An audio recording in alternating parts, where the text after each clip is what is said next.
Welcome back, Lord. Welcome back, Lord. Welcome back, Lord. Welcome back, Lord. Welcome back, Lord. Welcome back, Lord. Yes, welcome back, Lord. Welcome back, Lord. Welcome back, Lord. Yes, welcome back. Welcome back. Welcome back. Yes, welcome back. Welcome back. Welcome back. Yes, welcome back, Lord. Welcome back, Lord. Welcome back, Lord.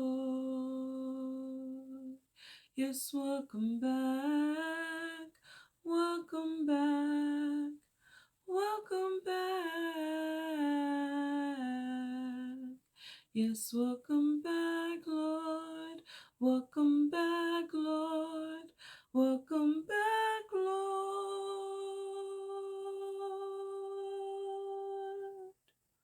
Heavenly Father, thank you for another opportunity to be before your children. Thank you for a chance to speak. Thank you for choosing me to speak. Thank you for speaking through me, Lord, and thank you for being with me in all things. And Lord, as I talk to your children, I ask that you would speak through me, Lord, that you would anoint my mouth, that you would anoint my mind, Lord. Give me what to say, Father. Make this as less about me and as much as about you as possible, Lord, that we may all encounter you in a new way, see your face in a new way, see your love and your presence in a fresh and new way. And Lord, to the ones watching, I ask that you would bless them financially, mentally, emotionally, bless their homes, bless their loved ones, bless their jobs, bless everything about them, Lord. Please mend any broken hearts, Father. Please give sleep to the restless, Father. Let your love pour out on this video, Lord. You speak through me and you say what it is you want your children to hear, Lord. I am willing and I am grateful. And I just thank you for everything, Father. And all these things that we thought to ask for but didn't, I ask your grant and your grace. Please give us all revelation, Lord, and new lenses in which to view things. In Jesus' name I do ask and pray. Glory be to God. Thank God. Amen. Okay, welcome back, friends. Welcome back. I hope you have been well. I hope you've been peaches and greens, and everything has just been going amazing for you. And I just hope life is lifing in the best way. If you're in the summer season, I hope that summertime is being kind to you. If you're in the winter season by the time you're viewing this, I hope the winter time is being kind to you. So, tonight's discussion is called Abide. We're just going to jump straight into it. It is called Abide. Now, one person that I really want to talk to you guys about that I've kind of talked about in bits and pieces in like some of his story, but we're going to go back and we're going to look at Joseph. Now, Joseph, he another one, like, he makes my heart soft. Cause like Joseph, he ain't never do no wrong to nobody, you know? And Joseph, I don't know. And I guess because I relate to him in so many ways, you know, like I love David because it's David, but like me seeing myself the most with any person, well, because you should be able to see yourself in every person in the Bible, but like Joseph, some of the things he went through, I went through, you know, especially concerning my dreams.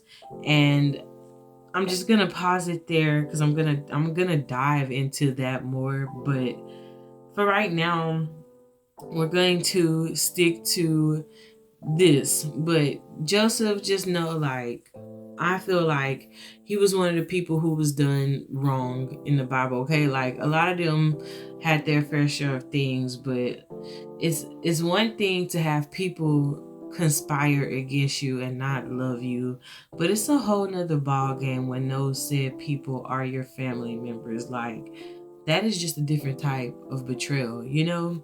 And so basically we're not gonna even talk about that. So I'm gonna give you a little bit of backstory about Joseph, but I want to focus specifically on one certain thing. Okay, so backstory about Joseph. So if y'all can remember the lady whose name I couldn't get right, bro, Rachel and Leah. So there was this man, all right, his name was Jacob. Jacob comes from this man named Isaac, and Isaac comes from this man named Abraham. So it's Abraham, Isaac.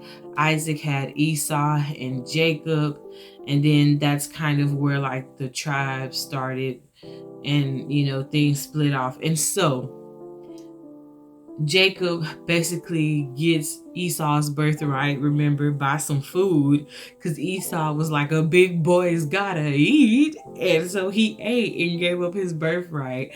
And Rachel has Jacob help her trick Isaac into blessing him instead of Esau, right? And so Jacob in return flees, and that's how he ends up going to meet I better not be saying this girl name wrong again. Not, oh my God. Isaac and Rebecca. Rebecca is Jacob's miss. I see it's always them R's up in here. Because I'm sitting here and I'm like, okay, so Rebecca is the one who was like, trick your dad. It's going to be on me. I'm going to trick your dad. And so Jacob ends up with Rachel and Leah, but he loved Rachel more, right? And so basically, Rachel doesn't have any children. Leah and her concubine, like, they have the bulk of his children. And then Rachel's concubine, I believe, has some children for him, a child for him. But then Rachel gave him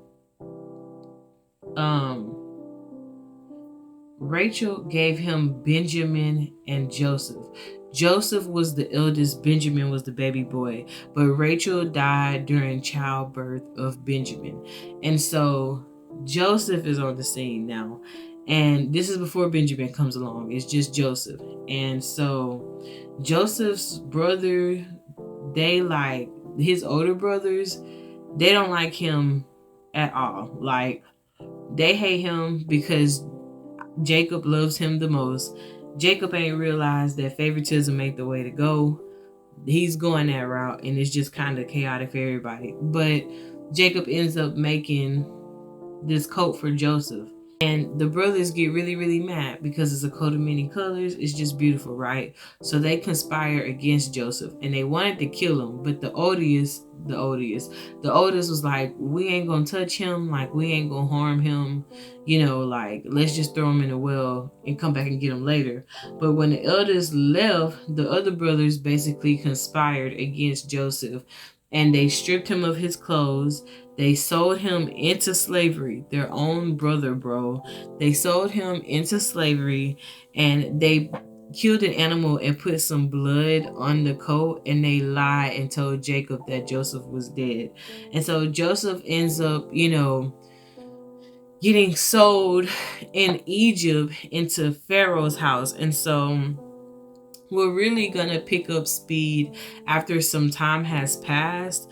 I'm gonna read y'all about some things that something that Joseph went through. And so first we're gonna go to Genesis chapter 39. Okay, so I'm gonna read you guys all of Genesis 39. That's gonna be where we start. And it says, And Joseph was brought down to Egypt, and Potiphar, an officer of Pharaoh, captain of the guard, an Egyptian, brought him in the hands of the Ishmaelites, which had brought him down thither. And the Lord was with Joseph, and he was a prosperous man, and he was in the house of his master the Egyptian. And his master saw that the Lord was with him, and that the Lord made all that he had to prosper in his hand. And Joseph found grace in his sight, and he served him, and he made him overseer of his house, over his house, and all that he had he put into his hand. And it came to pass from the time that he had made him overseer in his house, and all over that he had, that the Lord blessed the Egyptian's house for Joseph's sake. And the blessing of the Lord was upon all that he had in the house and in the field. And he left all that he had in Joseph's hand, and he knew not aught he had, save the bread which he did eat. And Joseph was a goodly person and well favored. And it came to pass after these things that his master's wife cast her eyes upon Joseph and said, Lie with me. But he refused and said unto his master's wife, Behold, my master wotteth not what is with me in the house, and he hath committed all that he hath to my hand. There is none greater in this house than I, neither hath he kept back anything from me but thee, because thou art his wife. How then can I do this great wickedness and sin against God? And it came to pass, as she spake to Joseph day by day, that he hearkened not unto her, to lie by her or to be with her. And it came to pass about this time that Joseph went into the house to do his business, and there was none of the men of the house there within. And she caught him by his garment, saying, Lie with me. And he left his garment in her hand and fled and got him out. And it came to pass, when she saw that he had left his garment in her hand and was fled forth, that she called unto the men of her house and spake unto them, saying, See, he hath brought in a Hebrew unto us to mock us. He came in unto me to lie with me, and I cried with a loud voice. And it came to pass, when he heard that I lifted up my voice and cried, that he left his garment out with me and fled and got him out. And she laid up his garment by her until his Lord came back. And she spake unto him according to these words, saying, The Hebrew servant which thou hast brought into us came in unto me to mock me. And it came to pass, as I lifted up my voice and cried, that he left his garment with me and fled out. And it came to pass, when his master heard the words of his wife, which she spake unto him, saying, After this manner did thy servant to me, that his wrath was kindled. And Joseph's master took him and put him in the prison, a place where the king's prisoners were bound, and he was there in the prison. But the Lord was with Joseph, and shewed him mercy, and gave him favor in the sight of the keeper of the prison. And the keeper of the prison committed to Joseph's hands all the prisoners that were in the prison, and whatsoever they did there, he was the doer of it. The keeper of the prison looked not to anything that was under his hand, because the Lord was with him, and that which he did, the Lord made it to prosper. So we're going to jump over here, and I'm going to read you guys, because I'm going to tie it all together, but I want to read you this to keep in mind. So this is chapter 40, Genesis 40, 14 through 15. And it says, Joseph makes a request. But think on me when it shall be well with thee, and shew kindness, I pray thee, unto me, and make mention of me unto Pharaoh, and bring me out of this house. For indeed I was stolen away out of the land of the Hebrews, and here also have I done nothing that they should put me in the dungeon. Okay, and so the last little bit I'm going to read to you guys is chapter 41, verses 37 through 45. And the thing was good in the eyes of Pharaoh and in the eyes of all his servants. And Pharaoh said unto his servants, Can we find such a one as this is, a man in whom the Spirit of God is? And Pharaoh said unto Joseph, Forasmuch as God has shewed thee all this, there is none so discreet and wise as thou art.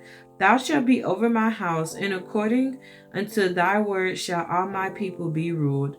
Only in the throne will I be greater than thou. And Pharaoh said unto Joseph, See, I have set thee over all the land of Egypt. And Pharaoh took off his ring from his hand, and put it upon Joseph's hand, and arrayed him in vestures of fine linen, and put a gold chain about his neck. And he made him to ride in the second chariot which he had. And they cried before him, Bow the knee. And he made him ruler over all the land of Egypt. And Pharaoh said unto Joseph, I am Pharaoh, and without thee shall no man lift up his hand or foot in all the land of Egypt. And Pharaoh called Joseph's name Zaphnath Paneah, and he gave him to wife Asenath, the daughter of Potiphar, priest of On, Potiphar. And Joseph went out over all the land of Egypt. And Joseph was 30 years old when he stood before Pharaoh, king of Egypt. And Joseph went out from the presence of Pharaoh and went throughout all the land of Egypt. And in the 7 plenteous years, the earth brought forth by handfuls. Okay, yes. Okay.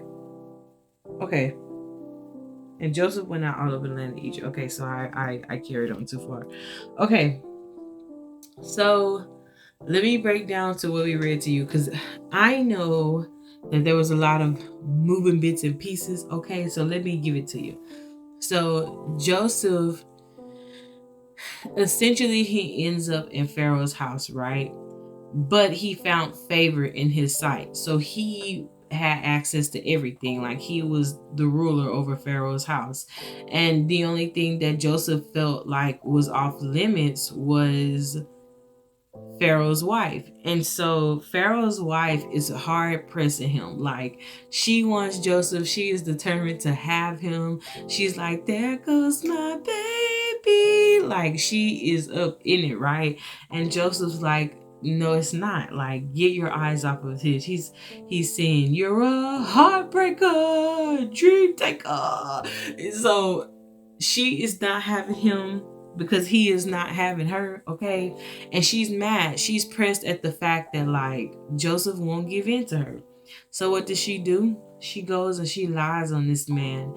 And y'all, I think that it is so wild that this lady was like pressing him so hard, she got his garment.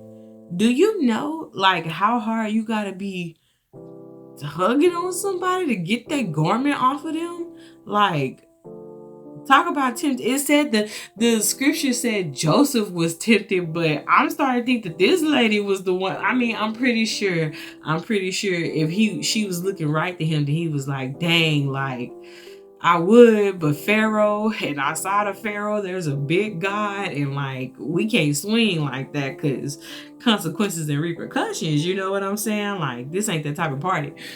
I don't know what the case was, all right? But Joseph held his ground and was like, no, Roberta, we ain't going down this route. And so because of that, he got through in jail. His master was mad because his master assumed that he actually tried to press up on his wife. And he could have been like, nah, king, it wasn't me, but she had his garment. So, like, it's kind of hard to get out of that situation because it's the wrong place and the wrong time type of scenario. And sadly for him, the way the cards fell, she had his garment. And so he ends up in jail. And so the two verses that I read you where he was like, he made his request. So there was two guys who went to prison, and they were troubled because they both had dreams on the same night and they could not decipher what their dream meant. So Joseph is like, okay, the Lord is the one who gives wisdom and understanding. Lay your dreams on me. We could go to the Lord, inquire of him, see what it is that he say, right? Bing, bang, boom. Joseph interprets both of the dreams. One of them was going to be restored. The other one was going to be unalived. And so Joseph was telling really the one that was restored, like, think on me, whenever you are standing good with the king. Because, like, I got sold here and I didn't do nothing when I was when I was young to be sold here, and I ain't did nothing now to be kept here. So, he was like hot pressed. And so they forget Homeboy, can't say they because one of them was, but the other one, he forgot. He forgot until like 2 years later. And then the Pharaoh at the time, he had a dream. And so when the Pharaoh had a dream and he was distressed and nobody could tell him about it, the chef, because the chef was the one who got restored, he was like, "Oh, my sir, I know the dude for you, bro." So he tells him about Joseph, and Joseph goes and he tells Pharaoh like the dream, because he's like, once again, Jesus gives me this wisdom, like it's not my wisdom, but I can tell you what he said, lay it on me. And so yeah, Joseph interprets the dream, and the king is like, "You know what? Wicked." Like, okay. And so because Joseph interpreted the dream and basically gave the king a master plan to his dream, the king was like, "We're gonna write this by you." And so the king Pharaoh, he ends up setting him over everything. Like, the only one Joseph has to answer to is Pharaoh himself, nobody else. And so the Lord was with Joseph, and he blessed the Egyptians' households, and he blessed everywhere that Joseph walked. The prison, the halls, the halls where Pharaoh was. Joseph, he was favored and he was liked among all men. And so Joseph, he was 30, okay, when this happened with Pharaoh. But his whole life, he has spent his whole life, and I can't say his whole life because he had much more life to live, but he has spent a good portion of his life, really of his youth, dealing with a bunch of hurt and anger, and I know he healed and it was well with him, but I'm pretty sure to carry that stuff, and not only that, but to be sold into this new land by your own brothers, and they didn't even have the capacity or kindness in their heart to keep you in your clothes, bro. They stripped you down to your undies and was like, "Goodbye." Like, for real, y'all really hate me like that all because some dreams? Like, this is my life because of some funky dreams? They weren't funky dreams, Lord, but it wasn't that deep for you to, apparently it was, because they did it. But so yeah, Joseph has finally been restored. And when Pharaoh set him up, well, when the Lord set it up to happen, but when Pharaoh finally revealed his title, that's when everything else started coming into play. When Pharaoh let him be set as ruler over everything, because then the brothers had to come to Egypt for the food because of the famine. And then that's how he got reunited with the brothers. That's how he saw Benjamin. That's how Jacob got blessed. And that's how they ended up dwelling in Egypt to come out of Egypt again. And so Joseph, he really had to wait on the Lord and trust the Lord in spite of everything that was being thrown at this man, left, right, up, and down. So this is one of those discussions where I am heavily walking out what I say. And more than anything, I just want to give encouragement because I know what it is to walk in this alignment. For a little bit of context, I was an impatient person. I say was because we are working on believing that we are not the same people anymore, okay, Rebecca? So I'm not impatient anymore, girlfriend. I'm working on it. But while I still have my moments now, I am 100% sure I'm nowhere where I used to be. Hallelujah. I'm nowhere that I used to be. Hallelujah. There we go.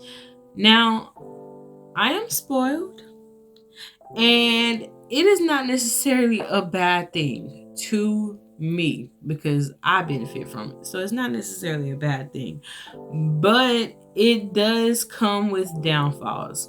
I am used to getting what I want when I want it.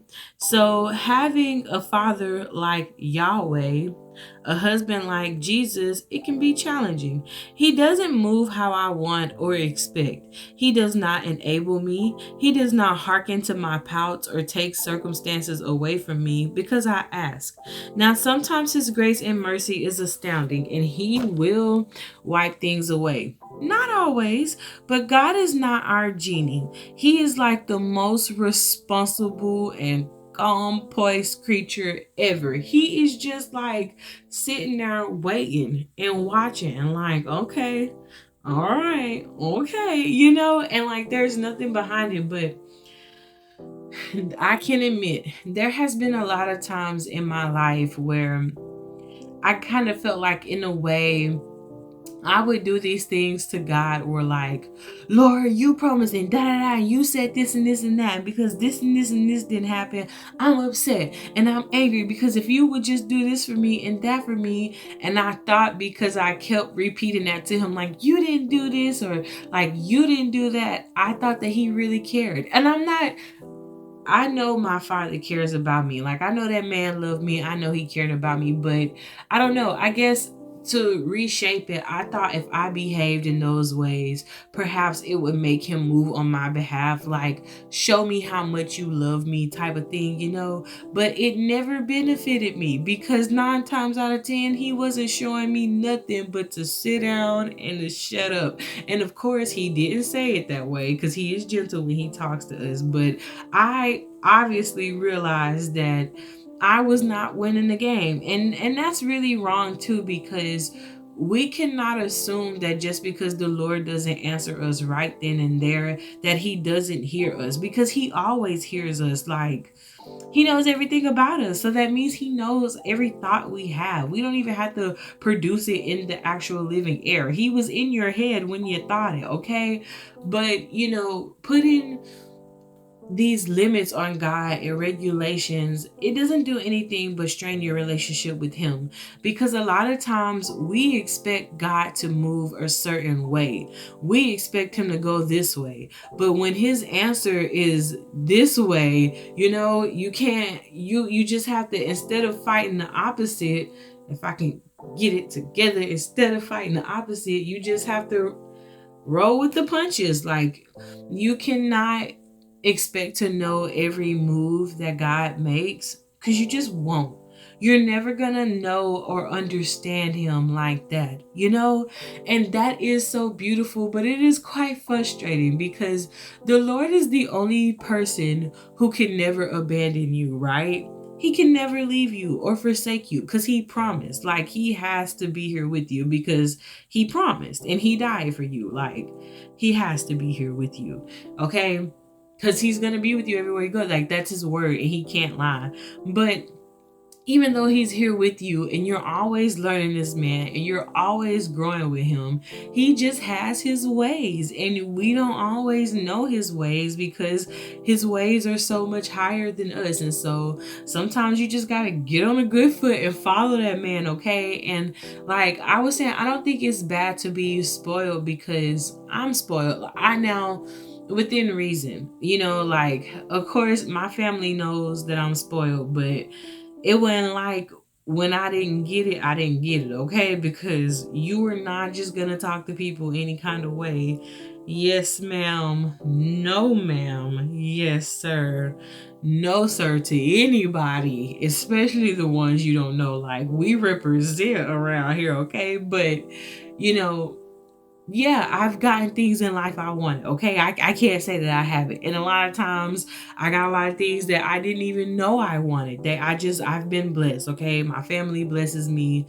They spoil me. This is no known secret. Everybody knows this. And of course, I believe that the Lord allows it to happen because blessings come from Him. But because I am such a princess and I have a princess complexity, when He has to mature me and slow me down, it does not feel so good, because I like to be spoiled, and doted on and gifted everything. But when I have to learn and practice the patience for the gifts, and when I have to be humble and content with what I have and shut my mouth, those moments are very, and I understand now it is to better equip me and to work out something in me and to prepare me for other things that are coming so I can get better blessings and I can get more things. And more than even outside of the blessings, I know truly the Lord is teaching me how to just flow with Him, how to be patient and wait on Him. You know,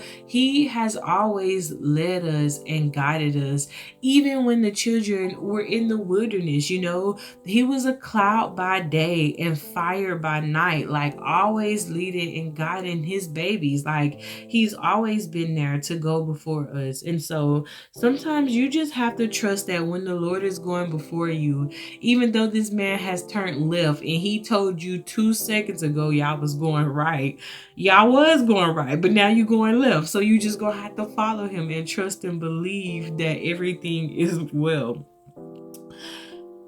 He always knows what's best, what you can and can't handle, when you can and can't handle it.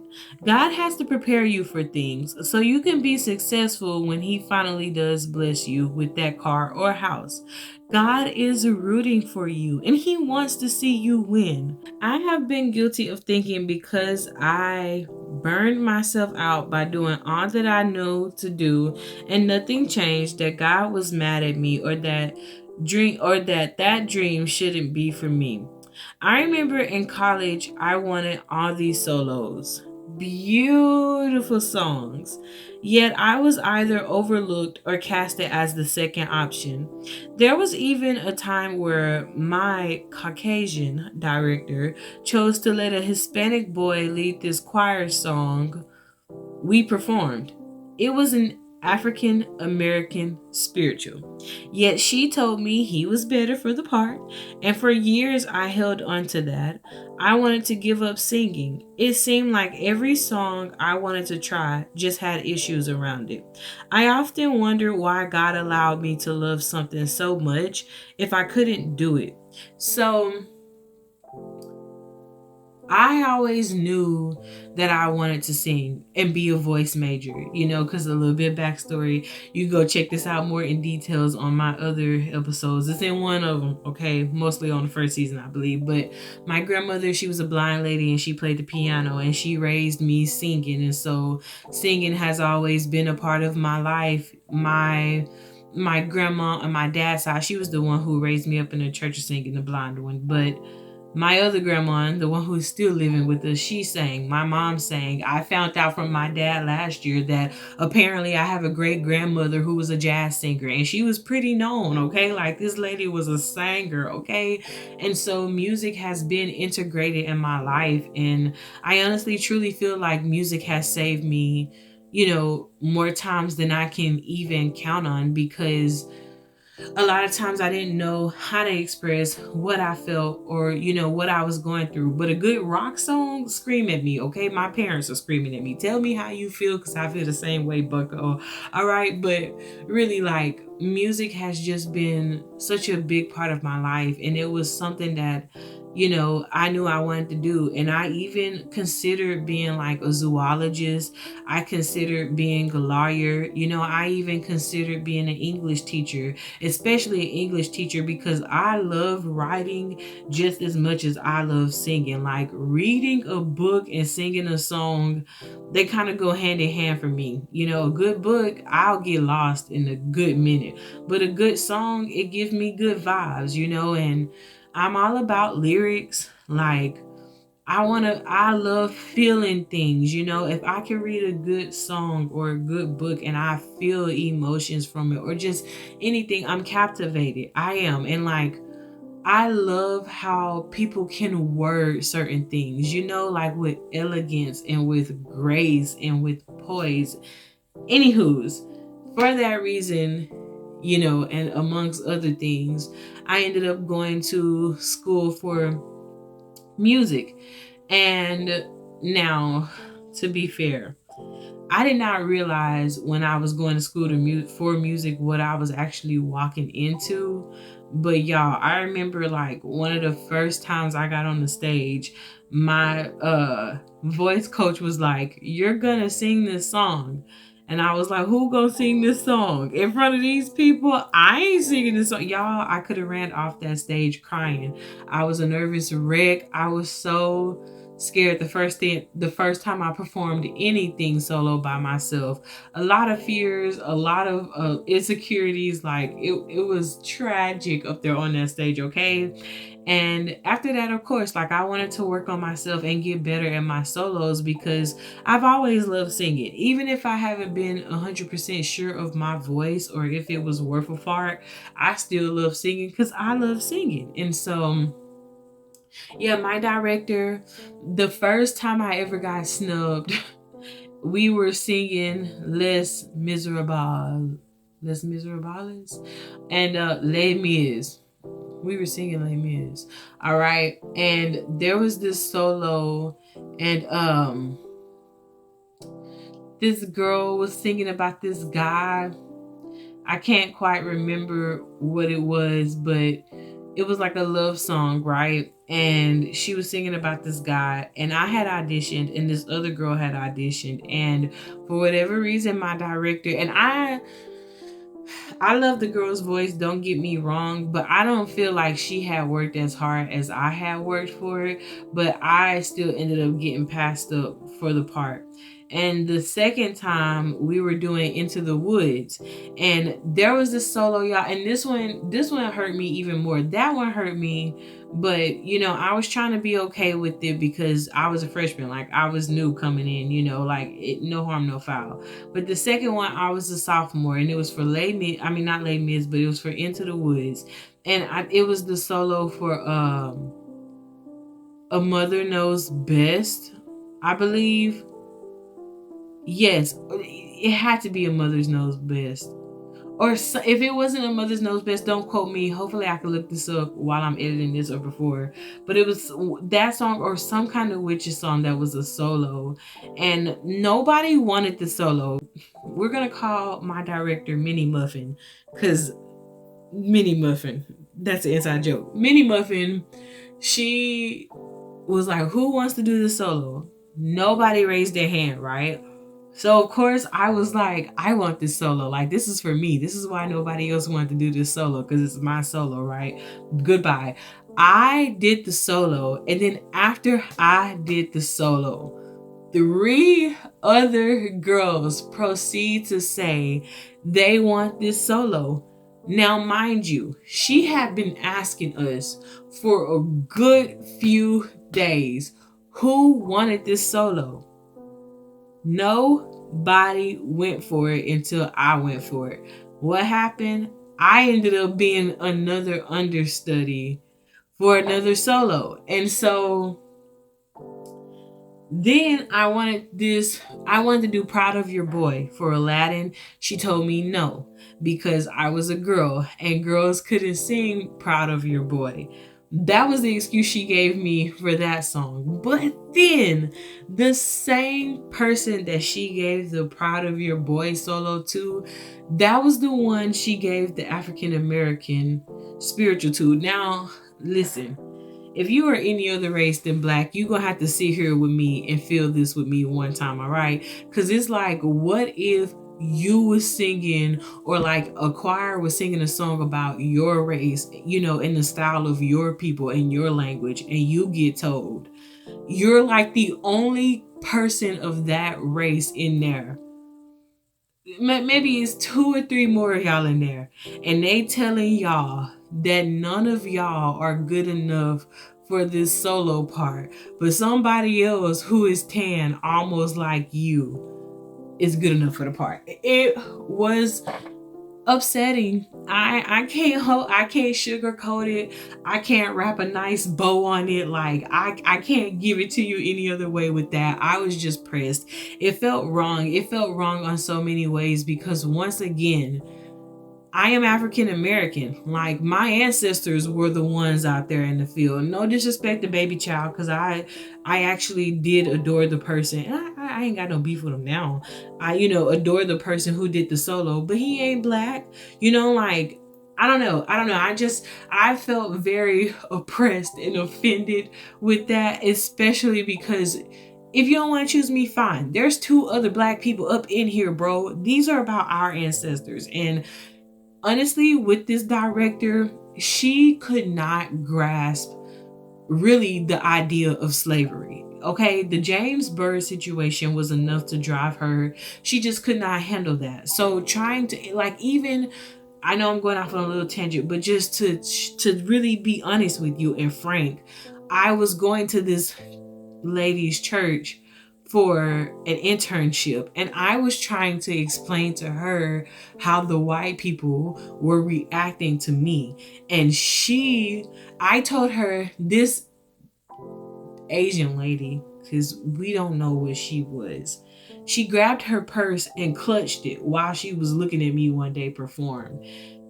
Of course, I felt offended. Like, I'm the only black person in the choir. I know I'm the darkest spot up in there, bro. Like, it was pasty. I'm sorry, Caucasian people. Like, I don't mean to call y'all pasty because not all of y'all are pasty, but it was some pale faces up in there, and then my black face. And I was trying to explain to her how that's offensive and how that makes me feel, and how, like, in general, it is very uncomfortable when you're the only black person sitting in a choir row full of all these pale faces, and you've been raised and conditioned to believe that these are the people that don't like you or want you dead. Like, it's a different life.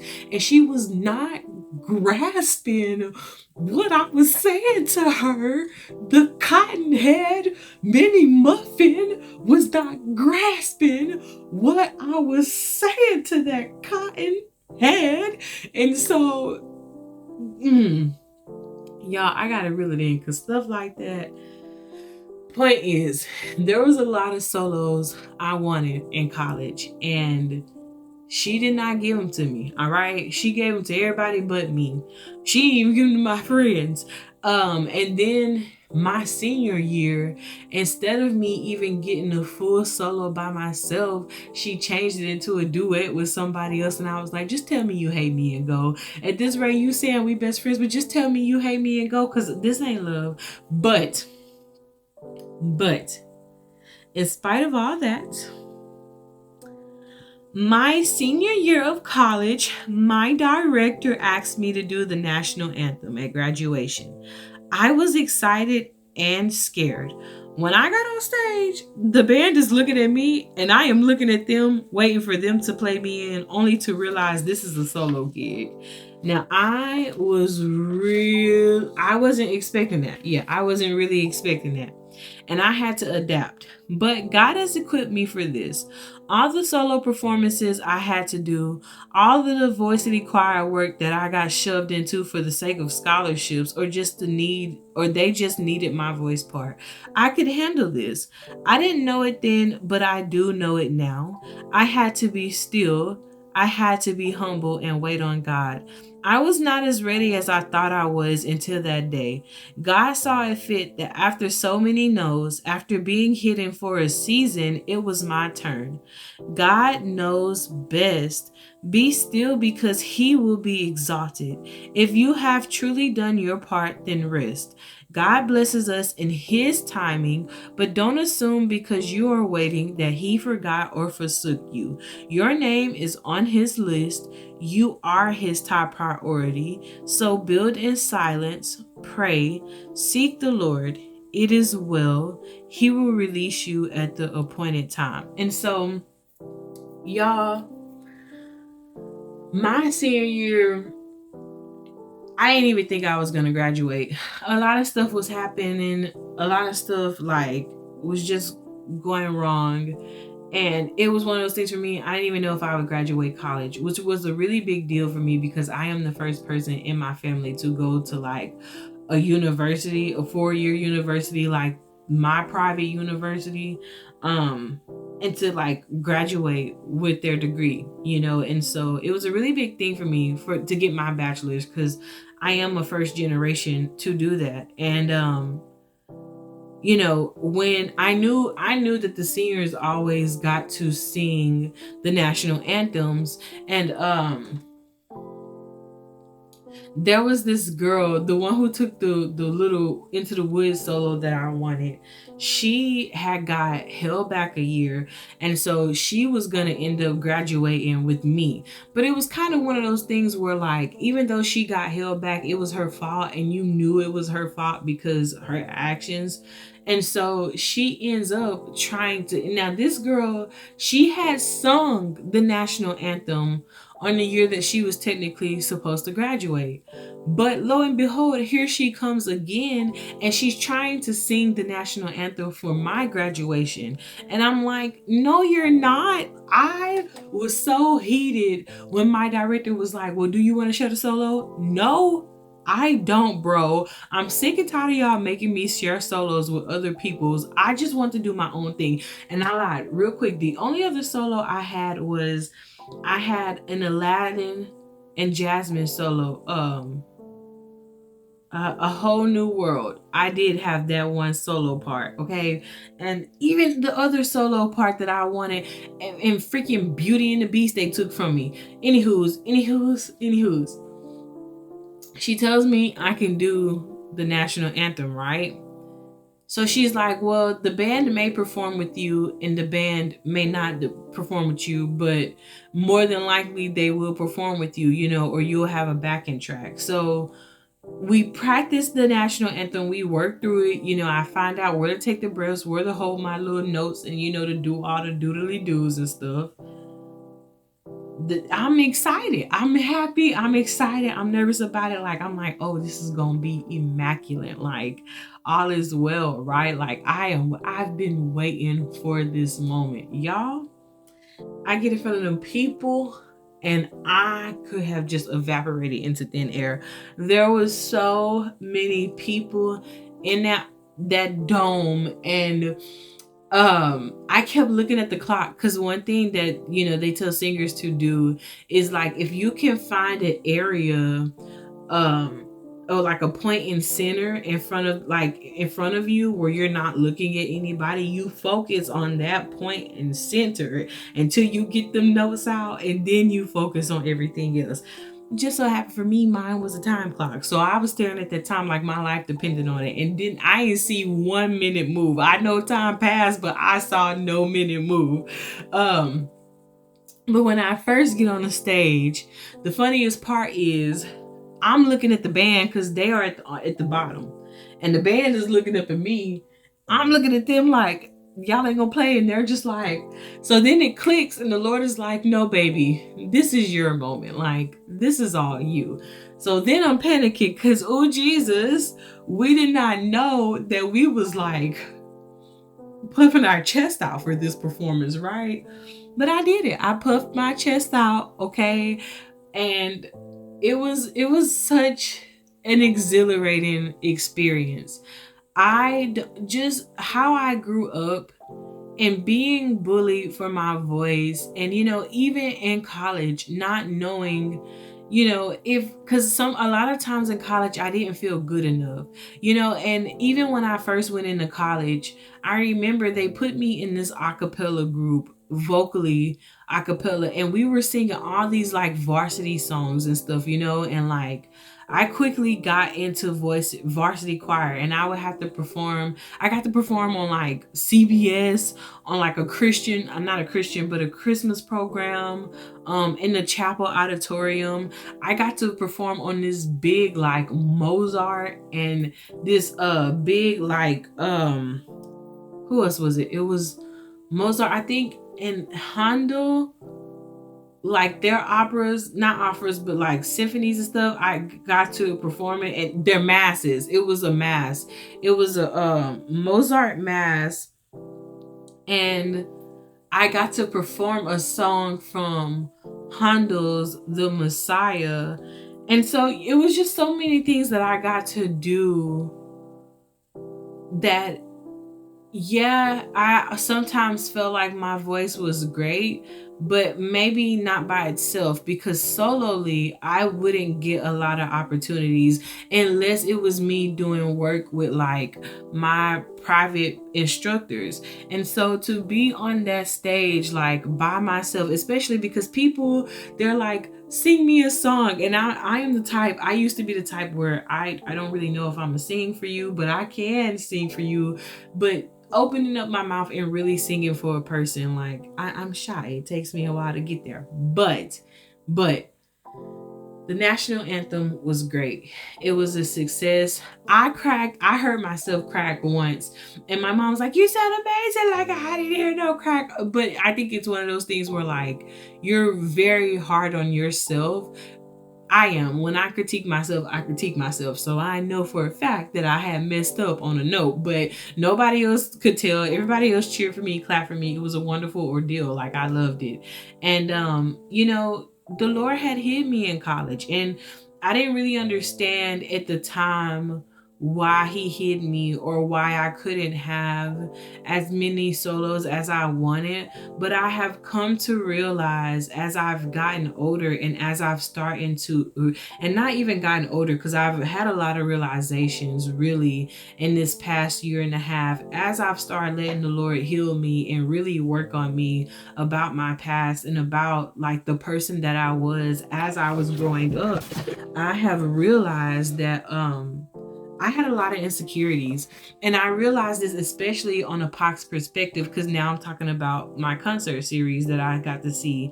And in a lot of stories that I have talked about, I wasn't secure in a lot of my outfits. And so insecurity has been something I've fought with, like a big portion of my life. And so if you are a person who is struggling with insecurities, know that it does get better, because even though I have struggled with it in the past, I finally do feel like I am at a point in my life where I am secure in myself and in my calling and in who God has told me that I'm allowed to be. And it's only because God has allowed me the freedom to be myself that I feel like I can be myself. And it's such a wonderful and an incredible feeling, because when you just are yourself and you just exist and you're just at peace with people and you're just letting people thrive and survive while you do the same, there's nothing like it. And so I pray for you, if you're dealing with insecurities, that you will truly let God work on you and let him show you the beauty that is within you, and that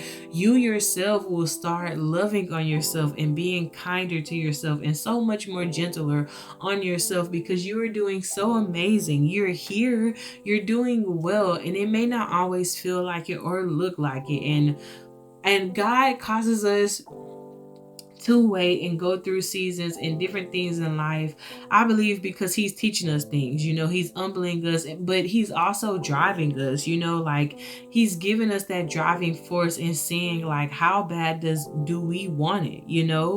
And so just be encouraged, because like I say, there was a lot of times where I didn't even know if music was what I was supposed to do or if that was a dream I was supposed to follow, because I've always been told well, if it's for you, it's gonna work itself out. But what happens when the thing you believe is for you, there's opposition in a way, and the opposition isn't because it's not for you, but the opposition is because you have to grow in this land and you have to fight and learn things about this area that you are in. So it's just one of those things where you really have to know God and know what it is he's telling you to do in your life and what he's putting on your heart, because storms are not always easy. Senior year in college, honestly, high school was brutal, but college was brutal too, because college were older versions of high school students acting like high school students.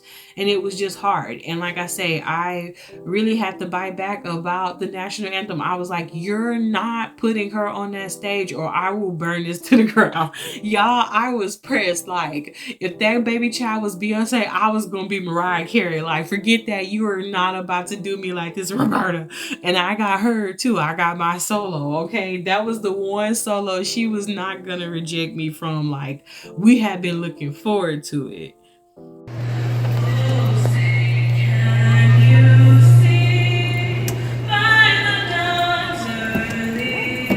Sing it, baby.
come to a close, like I say, I really just want you to be encouraged that waiting is not always fun, but it is necessary, and it does get easier. You have your days.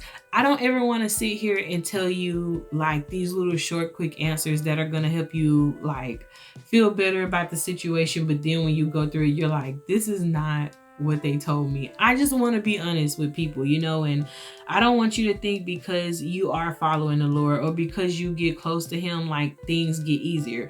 I don't want to scare you, and I don't want to tell you like not to be with him, because truly me, myself, and I feel like my life is easier with him. It is easier with you when you're with him, but I'm saying like you're still going to have trials and tribulations. Those don't just go away because you start to really love the Lord and seek him. If anything, it's like your trials and tribulations become times two. You don't ever really know where you're going with God. You're just going, okay? So he is stable, he is secure, but the path and the journey, it got twists and turns, okay? But it's fun and it's rewarding, and I feel like it's worth it. I don't think, no, I know for a fact I have not regretted a day of following the Lord. The way he has revealed my dreams to me, like Joseph, and like the way that he has just showed himself to me in different areas of my life, it is so amazing to hear his voice and see his confirmations at the same time, and then to just see the goodness of his hands at work in my life. I've had to wait. I'm still waiting on some things, but I trust and believe him when he tell me that it is for a reason. And like I say, I've come to realize heavy that a lot of things and situations I be ready to put myself in, it is truly not what I want. It's what I think I want in the moment, but it's not what I want. And sometimes you really have to figure out what it is you truly want from what you're seeking. Like, is what you're seeking the true answer of your happiness, or are you seeking something to fulfill you? Does that make sense? I hope I worded this right. For instance, like, are you working because you want a good paycheck, or are you working because you really love that job? Because a person who works for the money, they assume that money brings them happiness. But a person who works that job because they love their job, they don't get their fulfillment in the money. They get their job in the things that they're doing. Like, I love doing this because for me, I get to help somebody. I get to talk to you. I get to tell you some personal testimonies. But if it's to help somebody, then I'm fine with it. I bear my heart on the silver platter twice over without any remorse if the Lord has it, if it's going to help somebody. But that's why I do it, because I love helping people, and I love honoring God, and I love doing what he told me I could do. And so, just really search your heart and make sure that everything you want in life and everything you're searching and seeking for, that it truly is just well with the Lord and with you, okay? Because at the end of the day, only he can judge you, and only he truly knows what it is you are trying to accomplish and go through. And I'm gonna just leave it there right now because I don't want to scold you, but in all things, wait on him, okay? And just believe that, like, he has your best interest at heart. The Lord will not leave you, nor will he forsake you. He promised to always be with you. And just because he has told you no right now, or maybe he has told you yes, but wait, or maybe he's just told you wait and let me work on it, then you just have to wait. You're just going to have to wait it out and trust that he knows what he's doing, and trust that he's going to be with you, okay? And you got to just truly believe it and follow after him no matter what. It is well. He is going to take care of you. He is going to be your friend, and he is going to hold your hand. And so please be encouraged. Waiting is not a bad thing. Waiting protects you. Waiting gives him chances to go before you, to clear out things and to set things right on your behalf. And so I really do hope that you did enjoy. If you did, please kiss me with the like button. Please comment and tell me about a time where you've had to wait, or yeah, if you're in a waiting period now, if you don't want to talk about it because you're waiting for the Lord to work out some things and you want to be, hush hush about it, I understand you. We're there. But if you want to share any testimonies about your waiting period, or if you want to give any positive encouragement about waiting, please share with the class. Please hit the bell for notice when I post. Please subscribe to the channel, okay? Thank you so much to everybody who watches. Thank you so much for allowing me the chance and opportunity to speak to your heart and minds and hopefully help you see the Lord in a better way, because really that's all what I'm about. Just you seeing our Father and our husband or wife, if you're a man, seeing him in a better way and just, yeah, taking care of each other, loving each other. But please do always remember that the Lord does love and bless you. May He keep you. I love you. I believe in you. And I hope whenever you view this, you have an incredible day or an amazing night. Goodbye, guys.